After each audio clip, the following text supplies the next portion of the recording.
Ask yourself this question. If I stop for whatever reason and I have that moment where I think, where would I be right now if I just wouldn't have stopped? That right there will keep you going way more than the idea of how great life's going to be when you achieve it. Welcome to the Experience Health Podcast. I'm your host, Rachel Vassar, an online holistic health practitioner, helping high achievers conquer weight loss resistance, gut issues, and low energy by getting to the root. On this show, we're shifting the paradigm on healing through nervous system regulation, functional nutrition, root cause protocols, and sustainable life changes. If you're ready to reclaim your energy, restore your health, and feel like you again, you're in the right place. So let's dive in. What's up, you guys? Welcome back to the Experience Health Podcast. Today's episode is for the person who feels stuck and who feels like they have a really hard time actually sticking with their goals. I'm joined by Mr. Perry, the founder of Disruption Factor, who spent over 20 years studying what actually keeps people from following through on their goals and how to break free from the pattern that keeps us stuck in survival mode. This isn't surface level motivation. We're going to be talking about mindset, systems, and real tools to help you stop self-sabotaging and start showing up consistently. So let's get into it. Sean Perry, welcome to the show. Well, thank you for having me, Rachel. Glad to be here. Absolutely. I want to dive right in. You said that 92% of people never reach their goals. What's actually happening there based on your 20 years of study and 15 years of experience in the space? Well, absolutely. Honestly, and the answer is really what most people don't want to hear. And it's mental. It's 100%. I mean, maybe not 100% mental, but it's at least 90% mental. And there's two things that every goal has in common. Number one is you never thought you'd, I'm going to try that again. Number one is very rarely are you ever where you'd be when you thought you'd be there. So a lot of people get discouraged. Okay. And the second thing that and the next thing that most goals all have in common is you're going to experience a ton of disruption before you see an ounce of success. And that really, my whole program kind of revolves around that. So that's primarily the reason why so many people give up. Wow. You just hit it right on the head with that. That's something that a lot of people need to hear because personally as a coach, my experience, people will join me for 6 months and they're looking to completely transform everything. They're wanting my sort of transformation where I've been in the space working on my health for, 12, 13 years now. I'm like, look, you're not going to get there in just 6 months, but they get frustrated. Even if it's just been a month or two, they're like, oh, I've been doing so much work for the past 2 months. It's it's going to take longer than that. Okay. Right. That is definitely a really big thing. So I love when you said that, I was like, yes, let's go. We're getting right into it. So that's definitely something that's really important for people to understand. So yes, it's going to take longer than you think. And it should, honestly. And managing fixes aren't good. Yeah. And learning to manage their expectations and expecting. Yeah. What would you say is one of the biggest, most important things for people to do in order to help manage those expectations when they're starting their fitness journey? Or fitness, health, whatever. I'm in health and fitness, so that's where my mind goes to immediately. No, and whatever their goals are. And it's perfect for me, Rachel, because 92% of people that set goals either don't achieve them, or if they do achieve them, they fall right back to where they were eventually. Yep. And the number one goal set in the world is fitness related. It's diet. My program, I'm a performance consultant, and it's a whole genre of different fields, but I'd say about 75% of everything I do does gravitate towards the fitness world, primarily diet and getting in shape, because again, that is the number one goal set in the world. And I think kind of to start from ground zero, there's 5 areas in your life. There's relational, spiritual, recreational, financial, and physical, fitness, diet. And it all starts with when people realize in any one of those areas that they want to take to a new level. So in this case, fitness, I want to get fit, or more likely, I'd like to lose weight. They want to take it to a new level. And a lot of people don't realize that requires setting a goal. So it all starts with the proper setting of goals right there to manage it. And of course, that's a whole huge program, but a lot of people don't understand the importance of writing down a goal, being specific with writing down that goal. They've never really heard anybody teach them how to cultivate that goal, right? Cultivate it means surround yourself with thoughts, images that are going to remind you not only of where you want to be, but just as important, why you're doing this in the first place. What about where you are right now makes you want to change? Are you uncomfortable? Do you want to not get winded when you climb a flight of stairs? Do you want to fit in different clothes? Do you want, yeah, there's a whole gamut of it. So surrounding yourself with where you're going, why you want to get there. And then we'll get into this, but I'm a real big believer in building your life around 90-day cycles, because you and I talked earlier before we even got on here about how most people give up in the first 30 days. And so Yeah. understanding a real 90-day cycle. And then to answer your question, sorry, really No, this is good. This is good. understanding the mental aspect of what you're trying to do. And Rachel, I'm going to tell you, when it comes to anything mental, we're a society that, if we spend $100, we expect to take something home, unpackage it, plug it in, and turn it on. Anything that operates in the intangible is hard for a lot of people to relate to because they've never been taught to relate to the intangibles, right? So when you talk about something mental, when you talk about changing your mindset, when you talk about getting mental strength and the thoughts and the programming that you have and your paradigm and things like that, honestly, most people kind of blow it off. And Yeah. you can't, because it is the number one reason people do not achieve their goals and continue forward. Yeah. I think that's so true because we can't feel anything like mindset and stuff like that. So people will either just write it off or just like have actually literally no idea what to do about it because Very there's true. a lot of education that's lacking in that space. So when you talk about like the mental side of things, and keeping people back from achieving their goals, what are you talking about specifically? Well, I will say what I specialize in is obviously achieving goals. Yes. But my real specialty within that discipline is all things comfort zone. Mm. And you can go anywhere online, you can go on the internet, you can see the circles, fear grown growth, fear zone, growth zone, all of that. You can see all the sayings. Success lies outside of your comfort zone. Get out of your comfort zone. Your comfort zone. We know that. Yeah. But it's rare that you see anyone that will actually teach you, okay, this is how your comfort zone was built. This is why it's so hard to leave. And then when you do leave it, this is why so many people come back to it. And that's really my specialty. So the first and foremost thing that I would get people to understand is that your comfort zone is built through habits and routines that you've established over time, and your paradigm is a big thing. And just to overly simplify what a paradigm is, it is your general worldview of something. Mm. So we're talking about weight loss. You might have someone that says, well, I've always been heavy. I've tried diets before. They didn't really work. I always gain the weight back. That's their paradigm, whether they realize it or not. So we've got to do exercises to work on that paradigm, understanding that that is working against you. And honestly, Rachel, just understanding that is enough. Understanding that, wow, that is my thought process. That's enough for people to wake up out of it. Right. And kind Yeah. of start to move forward. And then, as we talked earlier, really managing those expectations of this is what you can expect your first 30 days.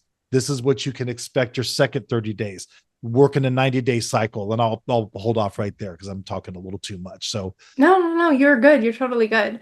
I love that you said that just the awareness of like, oh, I do tell myself that every diet fails. I do tell myself that I just can't lose weight. That awareness is like the first step to actually making change because even if you have that awareness and your mindset doesn't just like completely change immediately because it typically doesn't, if you're able to have that awareness, you're able to slowly change the thought patterns, the things that you tell yourself if you want to have a growth oriented mindset, of course, in order to start making positive changes. Another kind of example I want to bring in, because I'm a holistic health practitioner as well, so I support with weight loss and also helping people heal their body. There's another paradigm that a lot of people have where I've tried everything, nothing works, my body is just broken, I'm like unable to, like, I don't think I'll be able to feel normal or better, or I don't think I'll ever be able to experience health. That's another really common thing that a lot of my audience tell and my clients tell themselves. What if people are in that space, let's say they have the awareness that they have these thought patterns now that they listen to this podcast episode, they've done a little review, okay? What should they do from there to help rewire those patterns a little bit to help them break out of that paradigm? well, I would say recognize that you've built a comfort zone. Recognize that. And we, as a species, we are creatures of comfort. We don't like discomfort. We don't like disruption. We like routine. We like, that's our normal, right? So you've picked the area. In this case, it's fitness. You've decided you want to, let's just say, lose weight. We'll stick with that. Yeah. Okay. So you've made some decisions. You've cleaned out your fridge. You've cleaned out your pantry. You know, you're going to put away soda. You're going to fight the snacking. You bought a diet. You joined a gym. You bought some shoes to walk around your neighborhood, whatever it may be. And you're off and you're off to go. Well, I want to remind you that every goal has really two things in common. Number one is you're never typically where you're going to be when you thought you'd be there. So, you know, you wanted to lose 10 pounds your first month, you lost one. I put in all this work. I don't understand. Right. But really bigger than that is you're going to experience a ton of disruption before you see an ounce of success. And that's the module that my whole program is based around. My company's called Disruption Factor because of that right there. The disruption that is going to occur within your routine, your habits, that's what sends people back to their comfort zone. You're going to, you're going to go to bed hungry. Maybe you're going to fight cravings. You're going to have caffeine headaches for a while because you're not drinking soda. Your life is busy enough as it is. And now you're going to make time to go exercise, whatever that may be. And when you're not seeing, in the first week of exercise, you're so sore, you can't even brush your hair, and you're looking at all this work that you're putting in and you don't feel like you're seeing the results. And we've been taught to have a short-term mentality. We have not been taught to have a long-term vision, which is another thing that I teach people. So one of the things we'll have people do, just for example, is why don't you list down what you think the disruption is going to be in your life? Just make a list of what do you think you're going to encounter. I'm going to go to bed hungry. I'm going to have to fight cravings. I'm going to have caffeine fed headaches. Going grocery shopping might be a little more difficult because I have to avoid certain aisles now. Right. I've got to learn new things. I've got to find the time to exercise. When I do exercise, it's going to be uncomfortable, painful. It's going to be discouraging probably because I'm going to be shocked at how winded I get so fast. Let's just say, finding the time to make this happen. If they anticipate the disruption that's going to occur, that is a huge, huge battle. Again, like we talked about earlier, just having the awareness that disruption is going to occur. And most people will allow that disruption to cause them to first go through the justification phase, which is what happens right before you give up on your goals. Well, you know what? It's not like I'm that out of shape.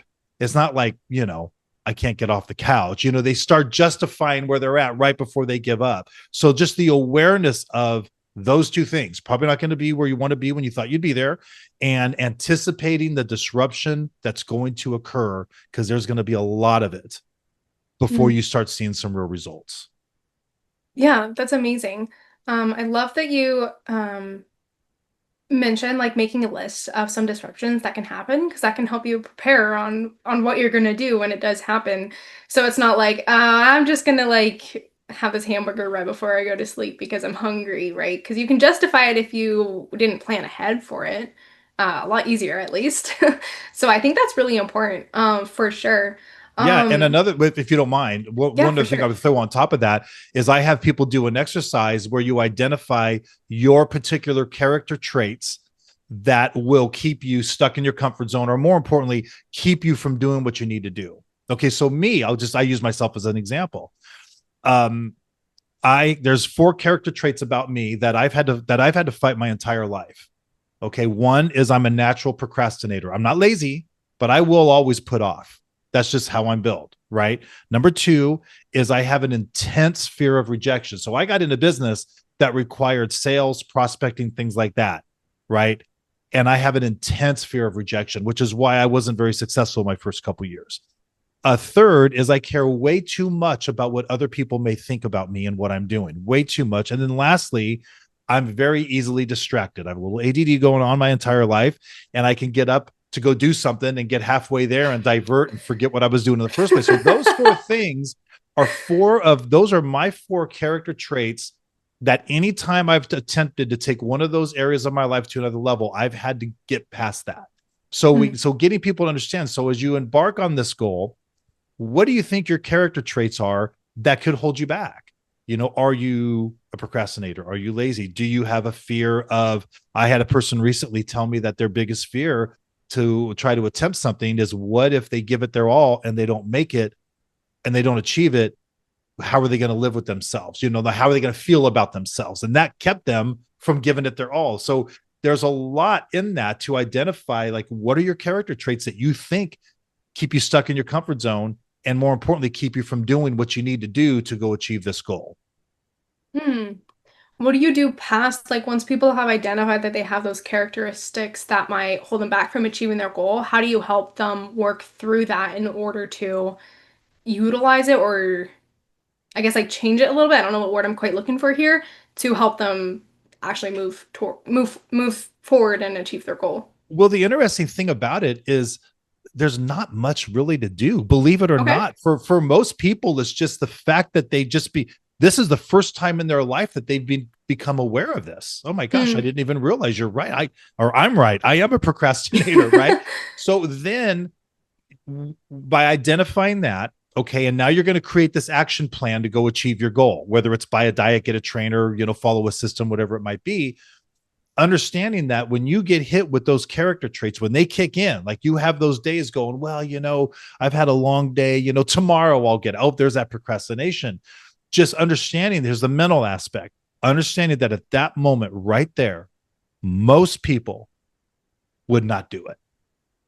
And you can honestly, Rachel, you can live your life. This is not putting down people, I promise you. But you can literally carve out a great life by just looking at what everybody does with certain things and just doing the opposite. And you're going to win, because most people will give in. Most people will not follow through. Most people will justify. Most people will make excuses. I'm not going to. And I will. And I'm Rachel. If you've been doing this for a long time, so you know as well as I do that the days that you do it, that you don't feel like it, are the most rewarding days, and the days that Oh, you're absolutely. most glad that you did it. Yeah, Absolutely. most of the time when I don't want to go to the gym, like afterwards, I'm like, well, that was like the best session ever. What? I'm the same way. Hey, I'm telling you right now, I'm an expert at this. I've been at this for 35 years, and I still fight that procrastination thing. I'm not going to say on a Yeah. daily basis, but at least a couple times a week. I do. Yeah. Yeah. That's why you do what you do, because Right. the truth is we don't want to do that stuff all the time. So, Yeah, exactly. yeah, that's huge. So just by having that awareness, people can make the intentional choice to do the right thing, is what Mm-hmm. you're saying? Yes, absolutely. That's Yeah. really interesting. I read a book a while ago and it mentioned that you should identify your strengths and strengthen them and then identify your weaknesses. And instead of like just trying to work on your weaknesses, if it's something that you just like probably just can't change, it's innately your personality or a characteristic that you have, to just like let that go and Mm-hmm. just like figure out a way around it, which may not work in some senses. But for an example, like he gave an example that some guy was just like very unorganized. His desk was like super unorganized, and he would beat himself up about it like all the time, and it was like stressing him out. And we like read this guy's book, and he was like, oh. Whatever, I'm just gonna like not even care. And he was like way more productive because he wasn't like stressing about his desk being a mess. Because he was like the type of person who was just fine with it. He was just trying to like adhere to other people's expectations. That's just one example, and I think that I don't know if that kind of like matches a little bit of what you're saying, is kind of like Sure, I leaning could into see your that. strength and also like making intentional choices to make the right decision, if that makes sense. I don't know. Is that kind of like similar to what you're saying, or no? Yeah, I could see that for sure. Okay. You don't want to, when you pick your character traits that hold you back, whatever it is. It's not to beat yourself up. It's not to outline. It's not to point out your weaknesses and the things that make you substandard in your brain. No, not at all. It's to empower you to understand that everyone has character traits. They're all different. These are mine. And for me to succeed, I need to be aware of these and be aware that they can kick in at any given moment. And for me to achieve my goal, I need to overcome that. I need to overcome that. Hmm. One thing kind of along these lines that I teach people, it's huge, it's really huge, is honestly the concept of what I call negative motivation. Now, in the self-improvement, space that we all operate, improve and set goals, we're all everything positive, positive, positive. Think about how great, and you have to. And when I say negative, here's what I mean. People are going to tell you, Think about how great it's going to feel when you lose that weight. Think about how great it's going to be when you hit that goal, when you're this and you're this and you're doing this and this is your life, that, and you need to, and you should be excited about Yeah. that. Yeah. However, now that you started, you've embarked on this, you're a week in, you're 2 weeks in, you're a month in, you're 6 months in, whatever it may be. You need to ask yourself this question. If I stop for whatever reason, 6 months, a year, 2, 5 years down the road, and I have that moment where I think to myself, where would I be right now if I just wouldn't have stopped? That is a chills down your spine, gut wrenching moment that most of us have had at some point in our life. And I will tell you, that right there will keep you going way more than the idea of how great life's going to be when you achieve it. Let's say Mhm. you're listening to this podcast right now and you're 3 months into your goal, and it's still a struggle. You got some routine going, you stuck it out, congratulations. But you have these moments where, oh man, it's not happening and I don't know, and life is busy, and you're taught like, yeah, I got to keep going because it's going to be great. Versus now you are 3 months in, and if you're 3 months in and you've been steady and consistent, you're starting to see some results. Maybe they're small, whatever, but you're seeing some results. How are you going to feel if you stop a year down the road and you go, gosh, man, if I just wouldn't have stopped, where could I be right now? That's one of the most discouraging thoughts you can have. And I encourage people to cultivate that, to be honest with you, because that will keep you going, as crazy as it sounds. Yeah. That I think that's a really important practice to do. I'm kind of like Mhm. thinking back on my own journey. I went through like a healing journey the last like 4 years because I ran into a bunch of health issues. And like if I had stopped like a year or even like 2 years into like focusing on healing my body, like I would be feeling terrible right now. Right. And like I did think about that when I was going through it. I was like, well, if I stopped now, like I'm not going to get any better. Like I'm not just going to randomly get better. You have to continue, right? In order to Right. actually see those results, even if it's difficult, even if it takes a really long time. I love that practice. I think that's something that a lot of people need to remember. Um, I want to ask about kind of going back to like the disruptions thing. So you mentioned that a lot of people kind of fall off track when they experience disruptions in their comfort zone. How about like external disruptions that people experience with like maybe their kid or their job or like busyness or like things that happen externally? Because I know that's a big thing that will get a lot of people off track. How do you address that? Yeah, that is the primary disruption. Yeah. Is external. The cycle, unfortunately, is you've got your comfort zone, you set a goal, you take action, you leave your comfort zone, to work towards your goal. Disruption hits, and it's typically your habits, your routine, your life, and then you go right back to your comfort zone. And so yeah, that is it. That's so obviously one of the things we do is try to get them to okay, you're going to do this, and this is what it's going to take. This is what you're going to commit to. What do you think the disruption is going to look like? Well, I've got to take my kids to school. I've got to take them to practice after school and things like that. I mean, like, we're all busy. Life is busy. So finding the time, I might have to get up a little earlier, and I'm not a morning person. I might have to go after work, and I'm just talking about exercise here, or Yeah. eating. It's so easy my busy days to just stop and eat fast food. And I understand that to do what I need to do, I need to cut out fast food completely. Right. Um, so getting them to really identify that, and it will take some scheduling. There get some scheduling and some dismantling of their routine. You're going to create new routines. Rachel, the whole goal here, and this is the ultimate right here, the whole goal is to build yourself a new comfort zone, where Mm. your new Hmm. comfort zone is you're only comfortable if you're doing the things required to achieve or maintain your goal when you're there. Right. That's the Yeah. goal. But right now, you're just trying to leave this comfort zone behind, and this comfort zone is saying, "Hey, come on back, man. There's no pressure here. No one's looking at you. It's okay. You're just like everybody else.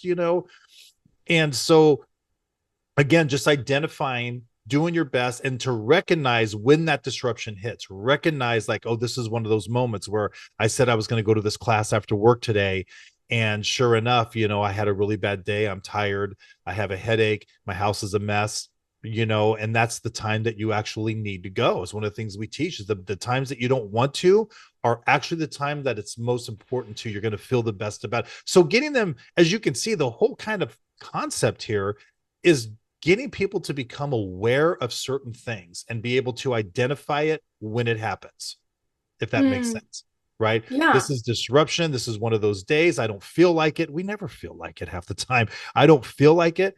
And I understand that right now, the way I feel, most people would not go, and I'm going to, even though I don't feel like it, but that's how I'm going to win. I'm a competitor myself. So my whole thing is, I didn't think that way. I think most people wouldn't do it. I'm going to, and that's how I'm going to beat them, even though I'm not really beating them anything, but that's just my competitive nature. So I don't try to push that on people, because if someone's not competitive, they'll think I'm a jerk. But just like most people won't I'm do competitive. I get it. Yeah, most people won't do it. I will, and that's how I'm going to achieve when others won't. Because the world is full.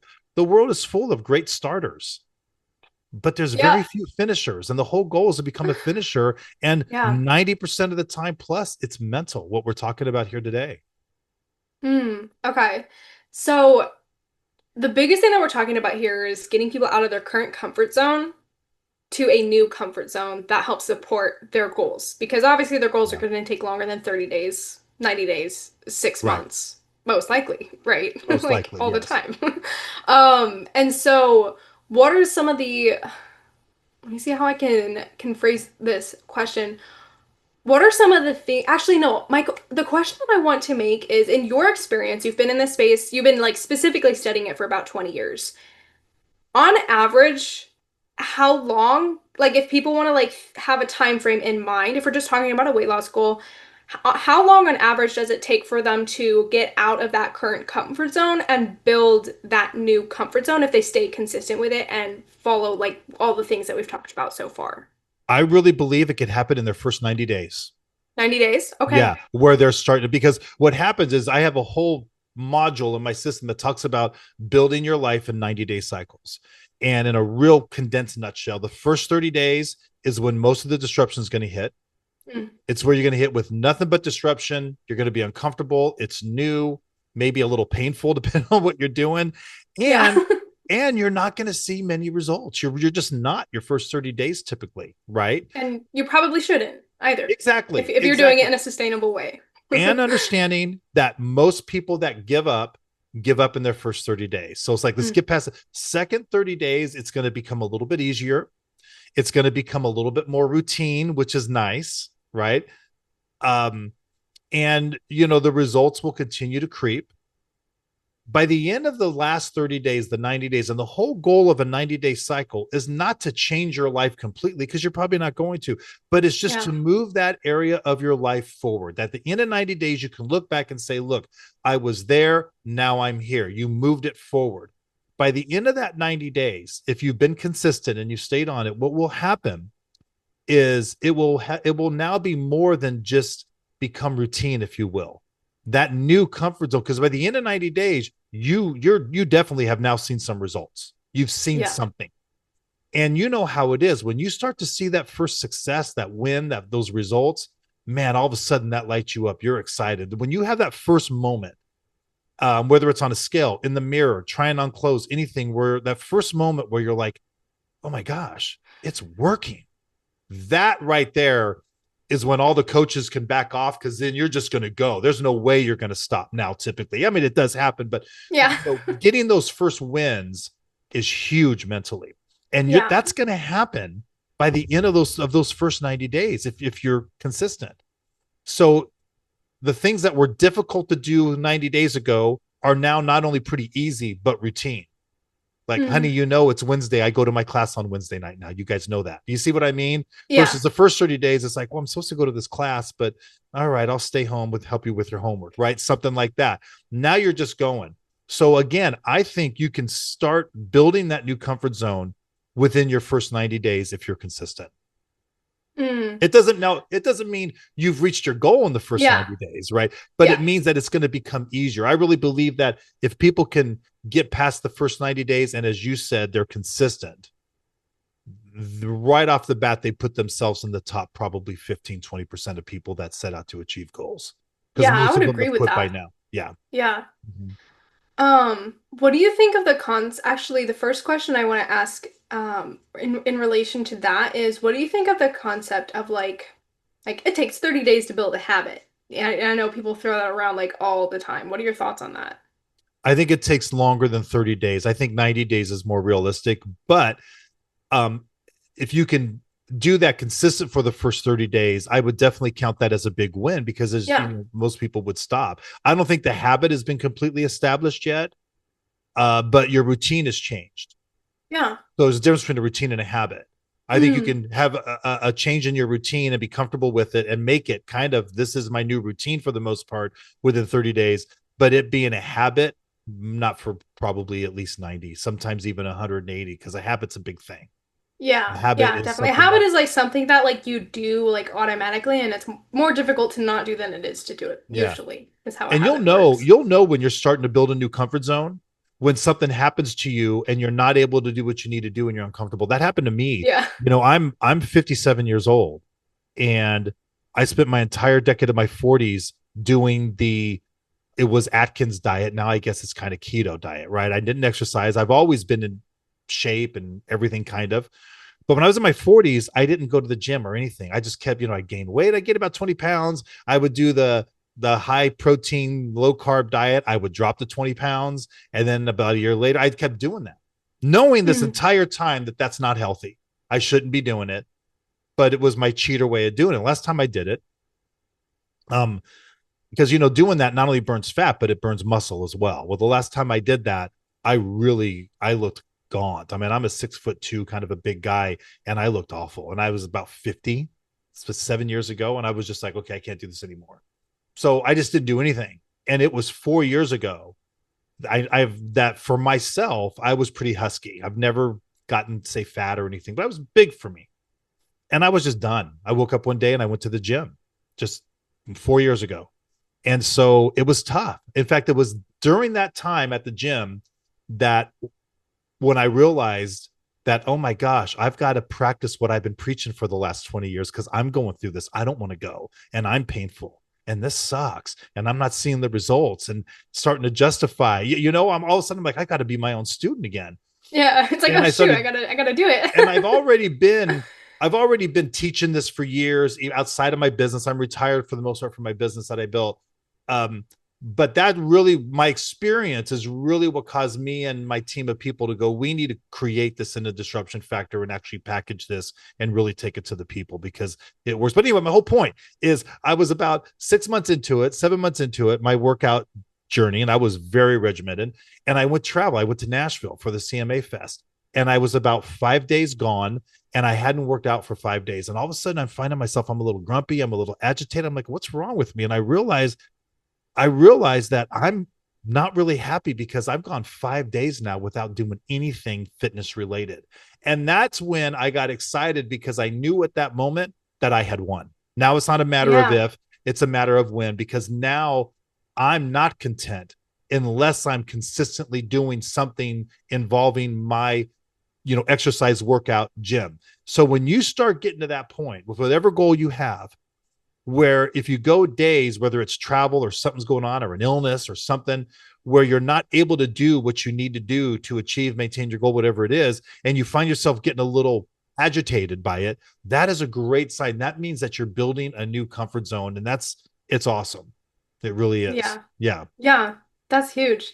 Mm-hmm. I know you mentioned the word consistency a lot, which is a very important word. Mm-hmm. I want to ask you about the incorporating like proper flexibility into your consistency when chasing long-term goals because I know like for me when I'm helping my clients achieve sustainable results, I tell them like something is better than nothing because for me personally, if I try to be perfect every single day, I'm not going to stick to it. Like, that's just like too much for my lifestyle, especially as an entrepreneur. And a lot of my clients are entrepreneurs too, so they can relate to a lot of those things. But what is your thoughts on integrating flexibility into consistency? You have to, because life is life. Life's going to hit you over the head. You're going to have stuff you're going to have to deal with. You're going to go days where you're not able to do what you need to do. Number one, the fact that it bothers you is a really good sign. That means you're on the right path.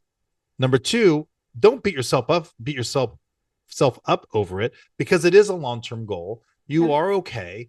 And again, the fact that it bothers you that you haven't been able to tells me that you are working on or have built a new comfort zone, and that's a really good thing. So that's just part of life. And now on the opposite end of that, you'll have some people that'll say, well, I want to do this, but I'm not going to embark on right now. Is not a good time to embark on this goal because, I'm really busy, really busy. No, that is your middle class mentality taken over. You're making an excuse. There's never a good Yeah. time. You just have to go do it. Okay. How And a do you little bit is better than nothing. I have days absolutely. where today was one of those days for me. As a matter of fact, I did not go to the gym today. It was the last minute. I was supposed to go last minute. My other business needed me. I had to go to a local town called Santa Maria here, and I had to help out some people. And so I'm like, darn it, that sucks. I was supposed to do shoulders and legs today, as a matter of fact, but Yeah. but stuff I, happened. So I went down there. Now I have more free time probably than most. So on my way back home, I live right on the beach here I live in Pismo Beach, California. So I live actually right on the beach. So when I got home, instead of the gym, I had about 45 minutes, and I just ran down to the beach and just did my run. I did something, it wasn't what I wanted to do, but I got active, right? But mhm. that's just life. You can't beat yourself up over it. But you also can't use busyness as an excuse to Yeah. put things off either. How do you draw the line between implementing proper flexibility in order to stay consistent and just plain excuses? um I would say taking an introspective look at what you're using as an excuse right now. Is it really an excuse? Are you really just procrastinating, or is life really taking over? Well, I can't do this because of this, but you're not. You can. That's not an excuse not to eat better. That's not an Yeah. excuse. You can do something. If you're not able to go to your class or go to the gym, you can go walk around your block. You can go get 3,000 steps in a half hour. Go do it. Right? You Yeah. could do something. So that is where people will kind of like take that inch and turn it into a mile. Yeah. You know, So so the difference kind of is like if you're making an excuse, you're like making an excuse to not do something, whereas if you're implementing flexibility, you're figuring out what you can do with whatever is getting in your way. that's it right there. That's perfect. That's perfect. Yeah. Love that. Love that. That's it. Thank you. Yeah. I want to No, dive not into me. the You're the one that said it. That oh, was you. well, you helped bring those words to me. So, I want to dive into the concept of self-sabotage. I know that's another really big concept in this space. Would you say self-sabotage is real or is it something deeper? It's absolutely real. Okay. 100%. So many people kill their goals before they even get off the starting line. You know, a lot Yeah. of it is with the paradigm that we talked Mm. about, and a lot of it is, you heard me throw out there really quickly, the middle class mentality. And Mm. Can you explain that? that's something that I created, that I've talked about for years and years and years, actually. And it's just, you've got less than 5% of the population that, I'm just going to say, they were born and raised in a success minded visionary household, where they were taught you can really do anything you want, and the world is your oyster, and there's nothing you can't do, and when in doubt, charge. Right? Most of us were brought up with the traditional way of thinking of, if it sounds too good to be true, it probably is. People like us don't make it. Keep your money in a bank where it's safe. You should be happy with what you have. Be like everybody else, be safe, play it safe, all that kind of stuff. When the reality, as a species, we were built for risk and adventure. Now, when I say Mm. that, I don't mean the kind of risk like play Frogger on a freeway. I don't mean do something Yeah. stupid, but I do mean, take chances, push yourself, stick your neck out. It's not going to get cut off. Where the world tells you to play it safe, the world tells you it's okay. The world really tells you, be like everybody else. When it comes to what we do for a living, go to school, get a job, be happy. Anything out of the parameters of an hourly wage or a salary with benefits can't be real, and it's a scam, and you should just right. That's not how we're built. I'm not saying you shouldn't have a job. That's not what I mean. Yeah. But the middle class mentality teaches us all the reasons why we shouldn't, whereas people like you and I are trying to convince you to think of all the reasons why you should. Mm. right? So most people, let's say the people that don't wake up one day and say, hey, I'm sick of this, I want to change my life. That was me 4 years ago with the physical fitness. Let's say it's the people that are like, have a friend say, hey, Rachel, I've got an idea. How about you and I join this diet together and we'll do it together, right? Your middle class mentality is right off the bat. You're going to think of all the reasons why you shouldn't, why you can't, and why it isn't, versus thinking of reasons why you should, how you can, and why you need to, and how Mm. it is. You see what I mean? That's this middle class mentality. And so we've got to fight that. We've got to get over that and change the way we think about things. We shouldn't settle to be like everybody else. Nothing wrong with anybody else. We're not better than anybody else. But Yeah. but we were built for risk and adventure. Take a chance. You're not happy with a certain one of these areas of your life. We're talking about diet and fitness, physical. You're obviously not happy with it. Okay. The world tells you that it's okay because, most people are out of shape. Most people look like that. Right. But you don't like it. So for you to break out of the norm and take a 90-degree or 180-degree turn and go do something about it right off the bat is fighting the very way that most of us were raised when we were taught to conform and be like everybody else. You see? So you're going against the grain right off the bat by even setting a goal and setting out to achieve it. Right off the bat puts you against the grain right there. Yeah, You're going to take the absolutely. you're going to take the road less traveled. You're going to feel alone at times. You're not going to get a lot of support from those around you. And this is why you need to learn and master all these mental concepts as well as the tangible concepts of what you actually have to do. If you're going to go to a gym, make sure you do it right. Form is everything, right? Make sure that you're carving out the time and things like that. So yeah, absolutely. um you know it's the recognizing this middle class mentality and the way we've been taught to think, which is just to be average. Yeah, Yeah. absolutely. And people around you really impact your ability to be successful Mm-hmm. in your goals too. Right. Because, like, a lot of times it makes them very uncomfortable when you start making changes. Because, like, A, maybe they think that you're now better than them because they're uncomfortable with where they're at, but they don't want to make that change. Or B, they just maybe just think it's stupid or they think they're going to fail because they have those own beliefs for themselves. If people are maybe like in that situation where the people around them are not very supportive, because we know that community and having supportive relationships when you're wanting to achieve your goal is important.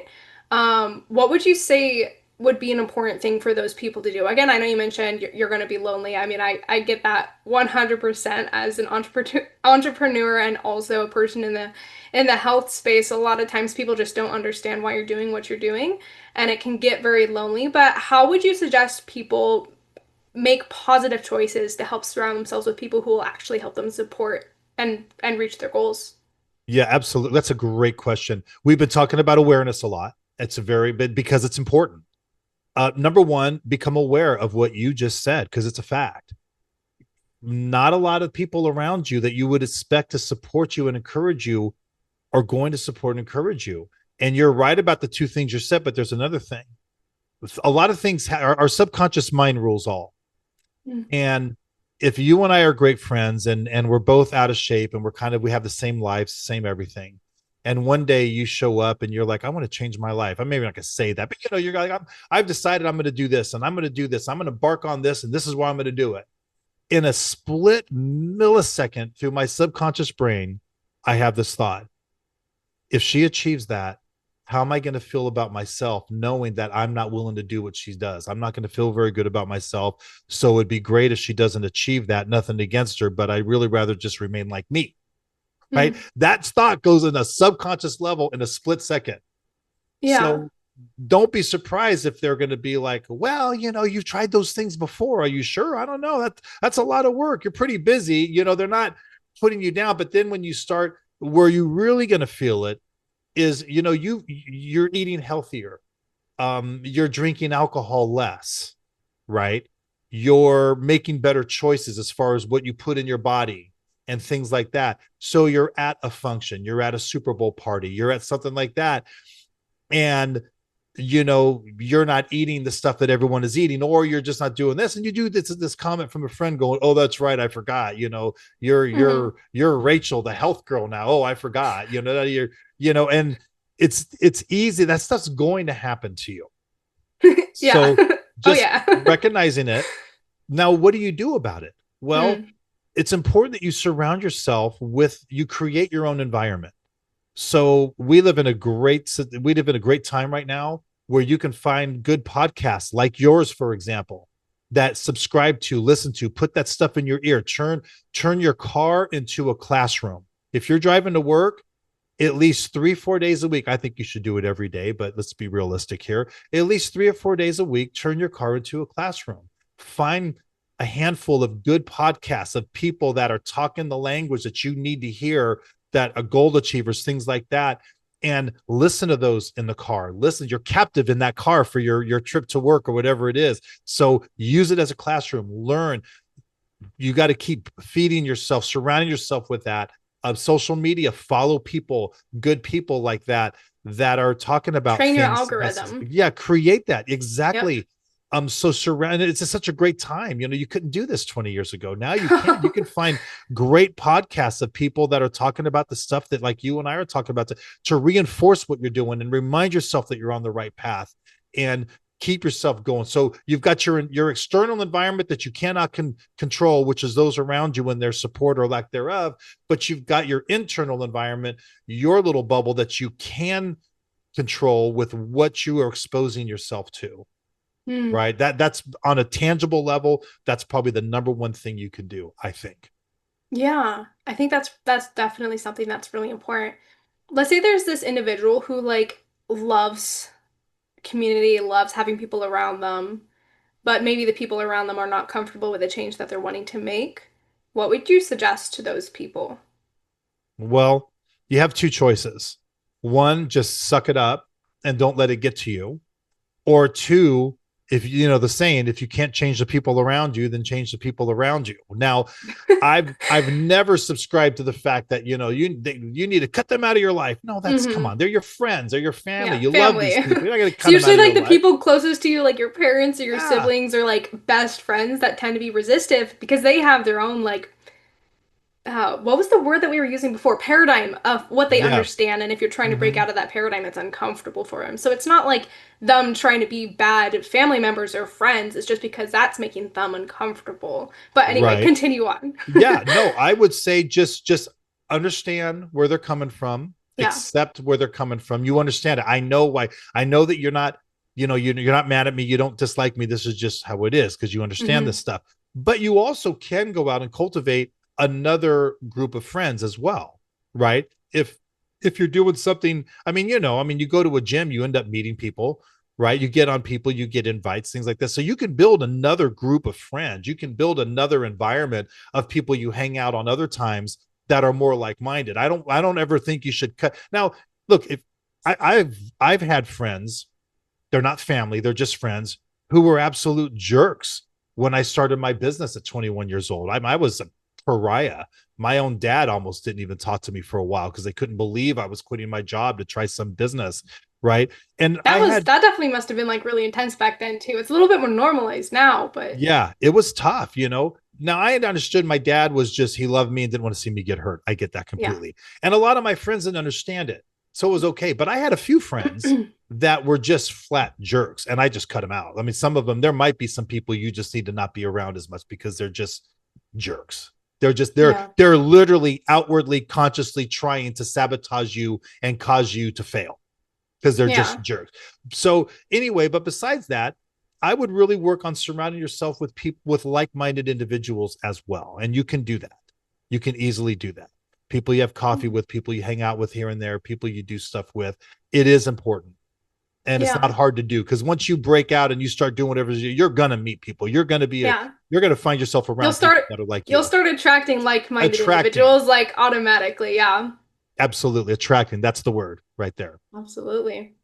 Um, and also like you if you're finding moments where maybe you're wanting to make excuses or you're having a hard time getting started, if you do have these positive uh influences around you, you can consult them and they can help you keep going. Whereas if you only had the people who didn't believe that you would actually achieve your goal and you talk to them, they're just gonna like tell you to give up or like Right. maybe it's just not for you or something like that. So that's Exactly. also why it's really important to at least have like one person that you can go to when you're having a difficult time because another thing that I think people need to understand is even past like the 90 days, there's going to be a lot of times you're just going to want to like give up Hmm. on your goals because if you're wanting to like achieve a fitness goal or a health goal, it's not something that you just like work towards for like a year and then you're done. Like you're doing it for the rest of your life, even if Right. your goals are going to change, but you're doing it for the rest of your life if you want to stay healthy and promote, longevity and everything like that.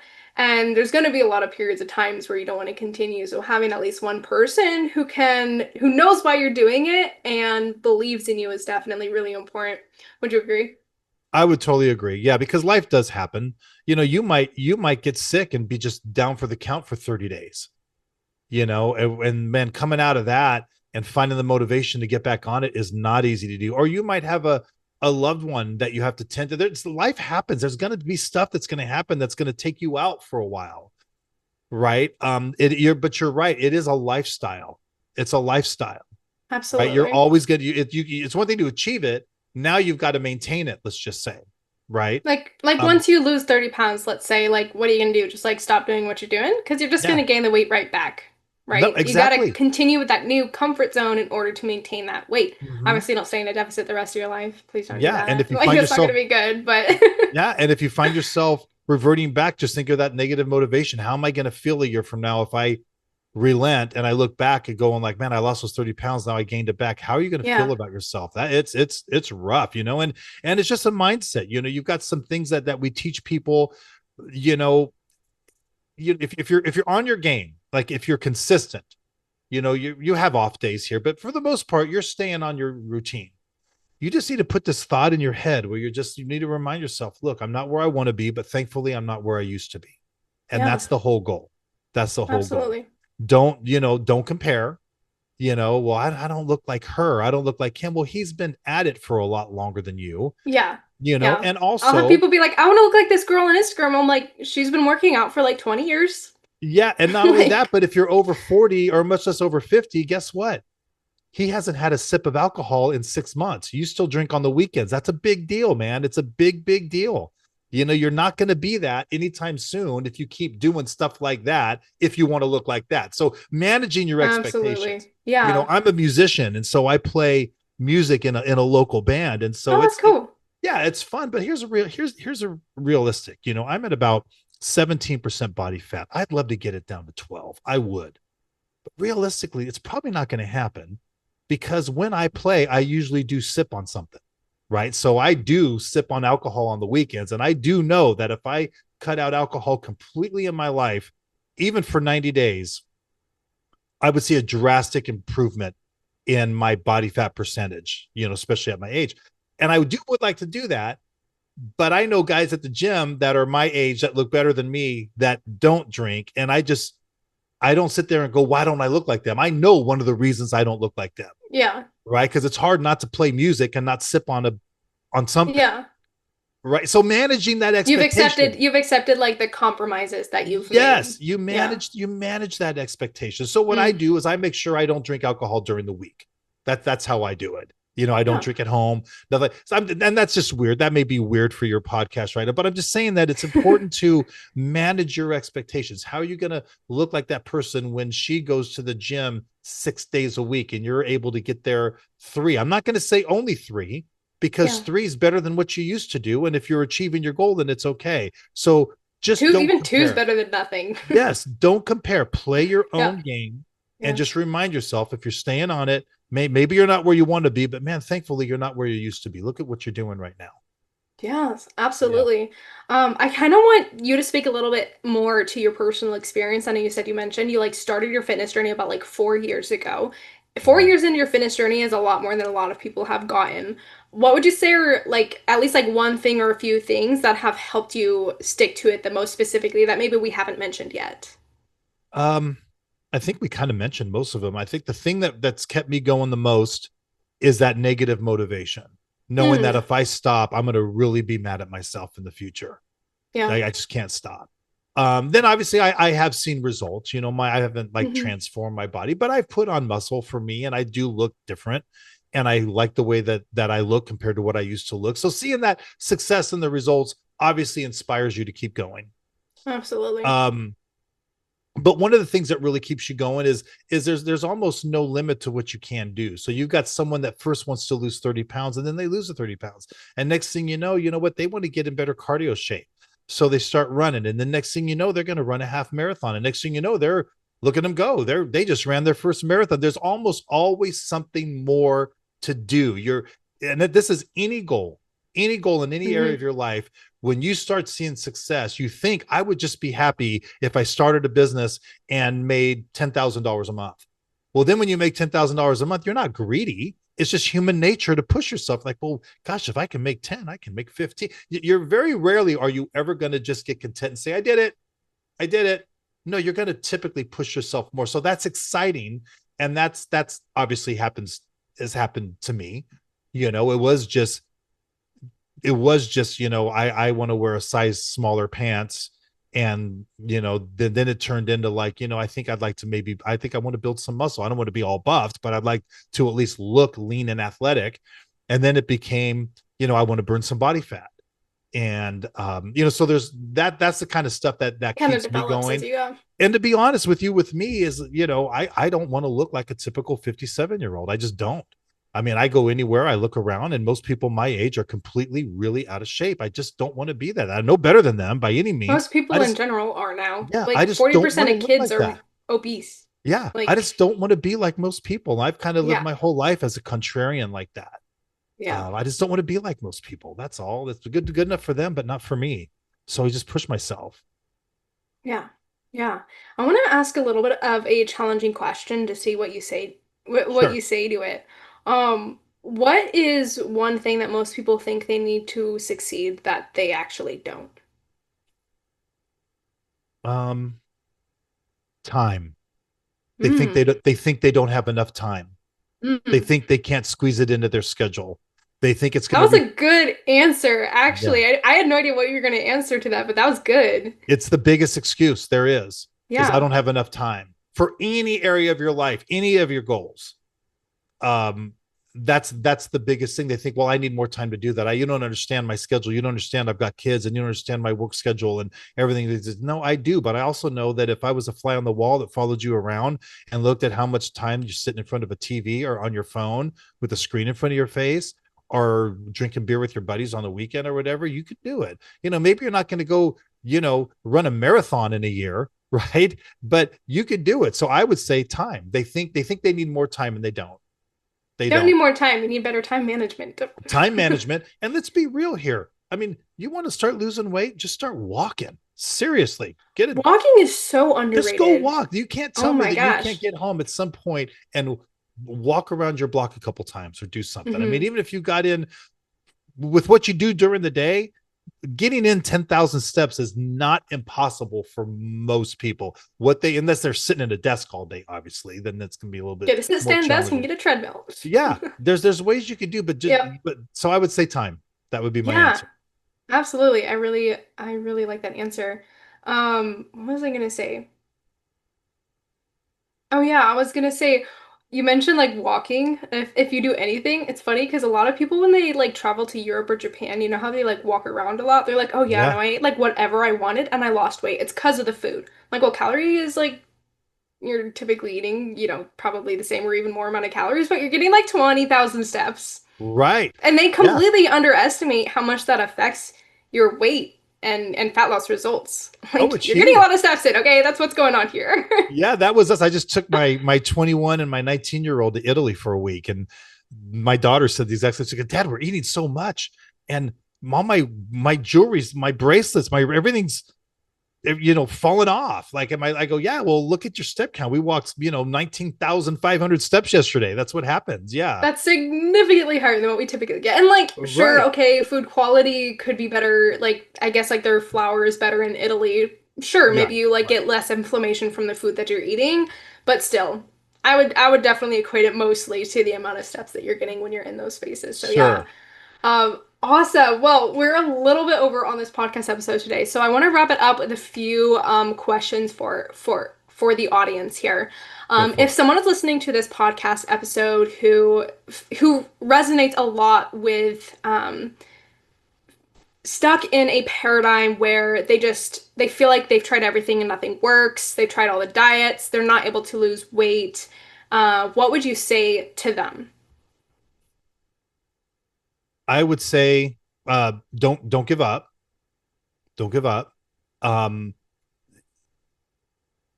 Obviously, understanding that your paradigm is holding you back. Just understand that. Understand you need to change that. Have that Um, if awareness. if if you were, what do you think would need it? What do you think your paradigm, your thought process, your worldview about this topic? What do you think it would have to be for you to achieve it? Write it down. Mm. You say you set goals before, let's say, but have you ever written them down? Have you actually written down 90-day, 6 month, and 24 months goals? Okay. And then when you wrote them down, did you surround yourself with them? Did you cultivate them? Because you got those moments that you're going to have that you're going to want to give up. You need something to remind you of what you're doing in the first place. Okay. Remind yourself. Part of that cultivating is reminding yourself what you're leaving behind, right? Why do you want to be an entrepreneur? Because I hate having a boss. Okay. Remind yourself of that. Why do you want to lose weight? Because I don't like how I feel. I don't like how I look in the mirror. I don't like the clothes that I wear. Remind yourself of that. Remind yourself of what you're leaving behind as much as you're going to remind yourself of why you want to get to where you are. Okay. Mm. And then if you've been recycling the same ideas, the same, maybe you've tried taking too much on. Maybe you've tried doing things that are just not realistic. I'm going to go to the gym 5 days a week and you could only go two. So you gave up, right? Manage Yeah. those expectations and just take that first step. Take that Mm. first step and work a 90-day cycle. Understanding the first 30 days, second 30 days, third 30 days, that this whole 90-day cycle is just about moving that aspect of your life forward. It's not about changing your life. It's just in 90 days looking back going, wow, I've changed. It's good. I would just start with that. I love it. I think we can end on that. I think that's a really good place for us to end and for people to remember. Well, this was a very good conversation. I feel like we don't hear this kind of honesty and practical advice. Like I honestly learned a lot from this podcast episode, so thank you so much for coming on. I love Well, like thank you. the little like practices and tips and like mindset shifts that you taught on this episode. So thank you so much for being on the show. And if you guys want to check out his book or his course, I'm gonna have his links in the show notes down below. And as always, if this episode hit home for you, be sure to share it with someone who's in a rut or needs a reminder that they're not stuck forever and they can actually achieve the goals that they want to achieve. See you next week.